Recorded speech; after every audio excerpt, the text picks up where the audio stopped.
Welcome, Professor David Meek. Thank you for being here and agreeing to do this interview for the Brazilian Research and Studies Center. It's a pleasure to have you here. Thank you, Luísa. It's a real honor to be here. I really appreciate the invitation. I'm excited to talk with you. Of course. Professor David Meek is an assistant professor at the Department of Global Studies at the University of Oregon. So you are an anthropologist by training, but you're also a critical geographer and affiliated with a department that is interdisciplinary. Your appointment is actually in Asian studies, if I'm not mistaken, right? Yeah, so exactly, you've got it correct. I'm an anthropologist by training, but I have broad interdisciplinary training in geography. I have expertise in geographic methods, particularly remote sensing, satellite image analysis, but also geostatistics. And so some of my current work, which has really emerged out of this book, is a large-scale geostatistical analysis of rural school closures in Brazil. So I'd be happy to talk more about that at another point. Yeah, I was going to ask about, all this interdisciplinarity and how you think it's relevant in doing work in understanding Brazil, how Sure. interdisciplinary is important in understanding Brazil. Yeah. I have a feeling we could talk forever about so many aspects of this. I think that's a great question. I mean, in working in Brazil, but in all sorts of other kind of, contexts, such as my work in India, I think it's very helpful to draw upon a variety of methods and combine qualitative, deep ethnography with quantitative methodologies. So, using geostatistics in Brazil to look at large-scale national data sets, I think, and combining that with ethnography is very powerful. Mm-hmm, mm-hmm. Yeah, I think your piece, The Geography of Education and Education of Geography, is fascinating. You talk about the spatiality of education and how it impacts students. I still have not had the chance to read your recently published book, The Political Ecology of Education, Brazil's Landless Workers Movement and the Politics of Knowledge, that was published back in November by West Virginia University Press. So you define yourself as a political ecologist of education, and in your work, you talk about this political ecology of education perspective. What does that mean to you, and particularly when it comes to your work in Brazil and about rural schools in Brazil? Sure, that's a great question, Luísa. I mean, for me, political ecology is really, for a long time, focused on the politics of knowledge. And Roderick Newman, kind of one of the classic, authors on political ecology, talks about, there's this focus on the politics of knowledge, the ways in which knowledge is produced, the circuits through which knowledge transfers and is consumed and put into practice. And so, when I approach kind of political ecology of education, what I'm really trying to do is synthesize together kind of traditional approaches to political ecology. And so that's like the focus on, for me, that's the focus on like political economy, on power, on institutions, institutions like organizational institutions, but also norms and processes, and how those interface with critical pedagogy and comparative international education. So it's really trying to bring together different interdisciplinary conversations, those within geography and anthropology around political ecology, and those in different educational fields, particularly critical pedagogical studies and comparative and international education. And so in my work, what I do is I basically define the political ecology of education as kind of a perspective that looks at how the production and consumption of knowledge around nature is mediated by political and economic processes. And these can be financial subsidies, they can be larger scale, national, mandates or economic visions, or even global visions such as modernization, and how those structure our knowledge in relation to the environment, as well as questions of access. Mm-hmm. Yeah, one of the goals of the Brazilian Research and Study Center is exactly to make knowledge more democratic, more accessible to everyone. So it's really great to have someone who, is also concerned about that in our interview series. You have been researching the Brazil Landless Workers Movement, the MST, for almost 10 years now, right? Tell me a little bit about this work and how has it been to work with MST and doing ethnography and community level surveys and other methods that you did down there Sure. in Brazil too. Yeah, so I mean, it's been I'd say a beautiful process working with the MST, and one that's, very formative, both, in terms of my own activism and scholarship, but also personally in terms of, my own development. I first came to work with the MST in 2009. Two colleagues of mine had been working with this community, the 17 de Abril, in the southeastern Pará, and they invited me to kind of come down and to, um, to learn about the community and to explore the possibility of working together. And it was through that first moment that I kind of came to Brazil and kind of got a sense of I'd say the disjuncture between kind of our visions of what grassroots movements look like, our ideas of what food sovereignty looks like, and the reality of the ground on the ground. And so, coming to Brazil and working there intensively over my research itself was over a period of 5 field seasons, approximately 17 months of ethnographic research. But it was really kind of an unfolding process of exploring both kind of my own assumptions about what critical education, agroecological education looks like on the ground, and then trying, and as well as understandings of landscape, and then kind of pushing back against some of those understandings and really exploring the emerging, some of the emerging ideas that I was confronted with in the field. Ideas about, the relation, the contested relation between individuals living within the MST settlements and the movement itself. Contested ideas about what food sovereignty means and agroecology and how to put these into practice. So it's really been a kind of an ongoing evolution, I would say, the fieldwork process and my relation to the movement. Mm-hmm.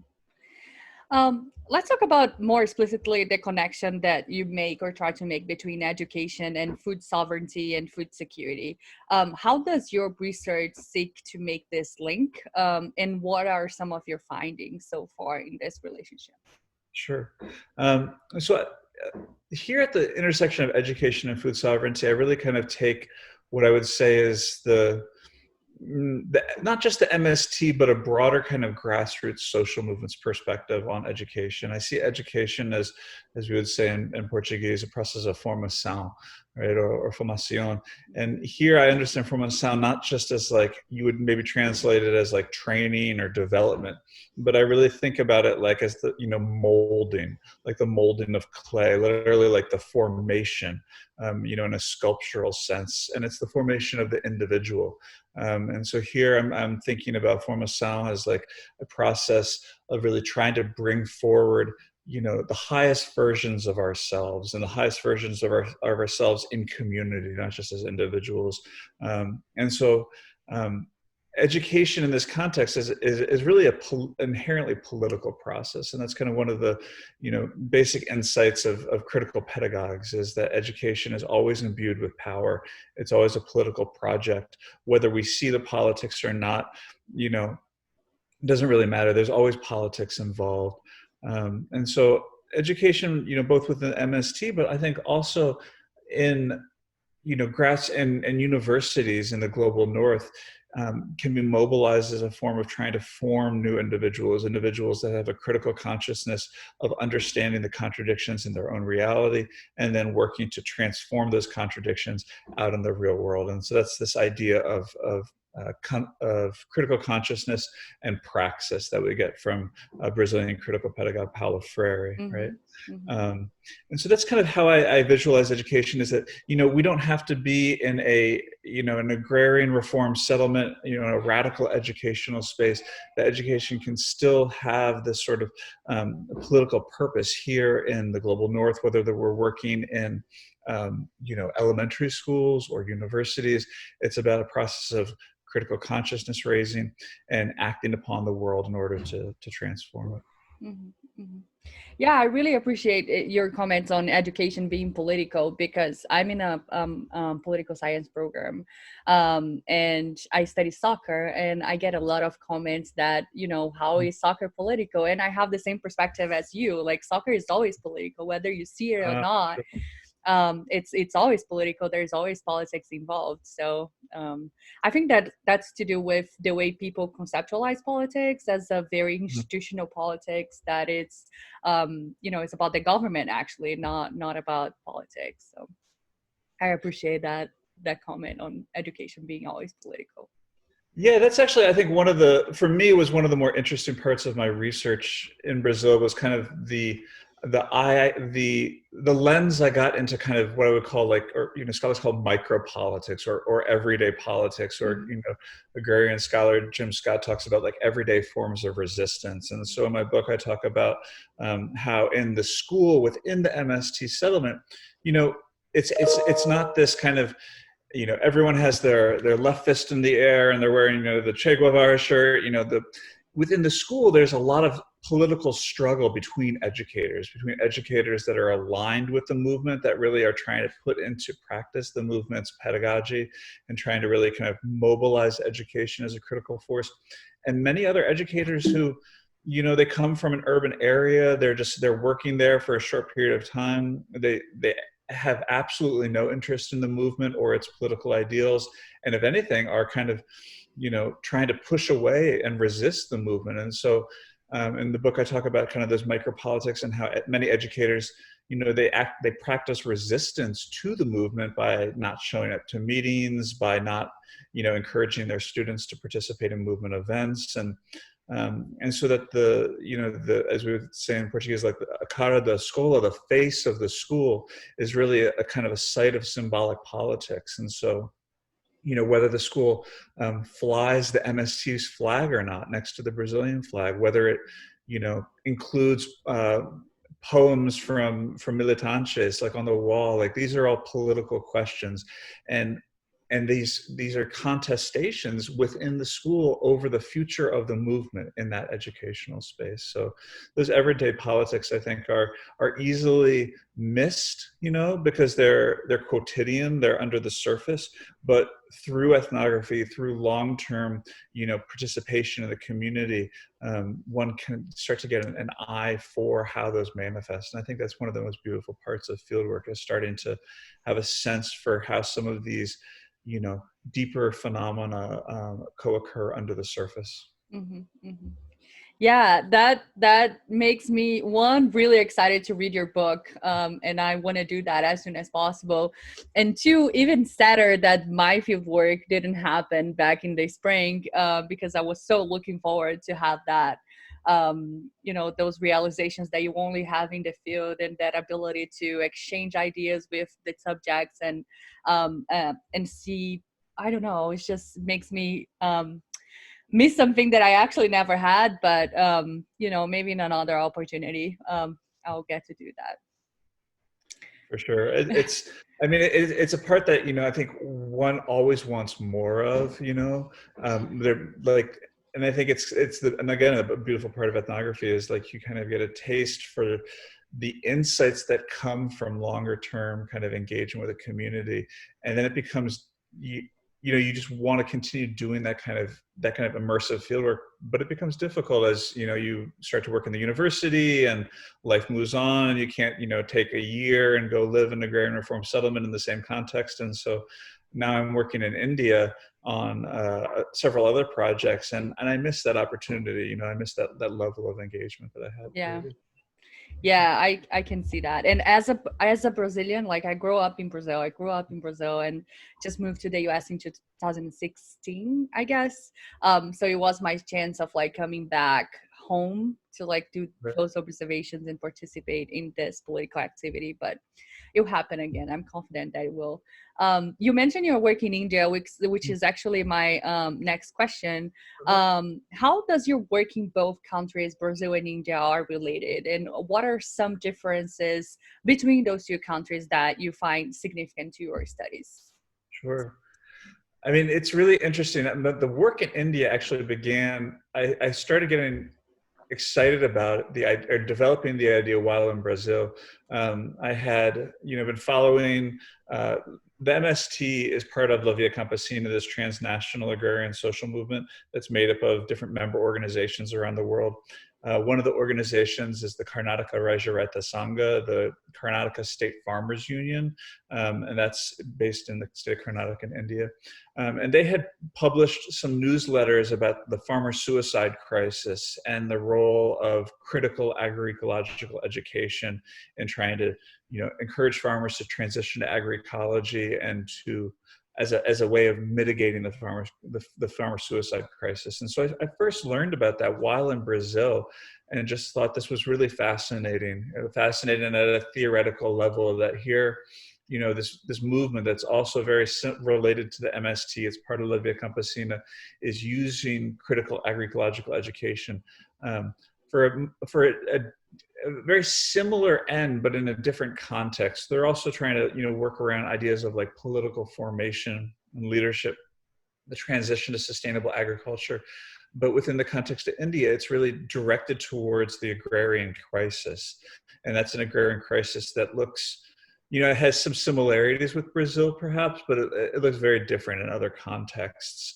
And so I started that research when I was at the University of Alabama. And that was a time when I was kind of starting to begin engaging more with questions of public health, and kind of trying to look at food sovereignty from the lens, through a series of lenses related to public health. And so that's really kind of the focus that I've tried to develop within that work, is trying to bring discussions of well-being and mental health into analyses of food sovereignty and agrarian activism. And so there's a lot of similarities, important similarities, I think, but also differences in between India and Brazil in this context. I mean, one of the biggest similarities is at a macro political level. Brazil and India share, and I would say, unfortunately, in the current political moment, in terms of political representation, and they're part of a much broader, geopolitical shift to the right, to neoconservative governments. So in Brazil, we have Temer, and then Bolsonaro, and then in India, the Modi government. And so there's a lot of similarities in terms of the political ideologies of those regimes, basically. Mm-hmm. And as a result, there's similarities in terms of how grassroots social movements have responded to this current political context. So, resistance within Brazil against Bolsonaro, and then in the context of India is now kind of front and center on a lot of national, media, international media around the farmer protests that are happening. So there's definitely some similarities there in terms of broader geopolitics and responses to that, essentially that form of authoritarian populism. Yeah. Well, those are all the questions that I had for you. So I think we're done. Okay. Thank you so much. This was really interesting. Love to hear about your research. I'm so glad to have introduced me to your work, because I didn't know. So yeah, thank you very much. This was very interesting. But thank you so much, Luísa. It's been really a pleasure to talk with you, and I'm always happy to chat more if you have questions or anything else. Yeah, awesome. That's great. I'll definitely talk to everyone and let you know what we decide. Okay. Sounds good. Okay. Thank you so much. Bye. Have a good day.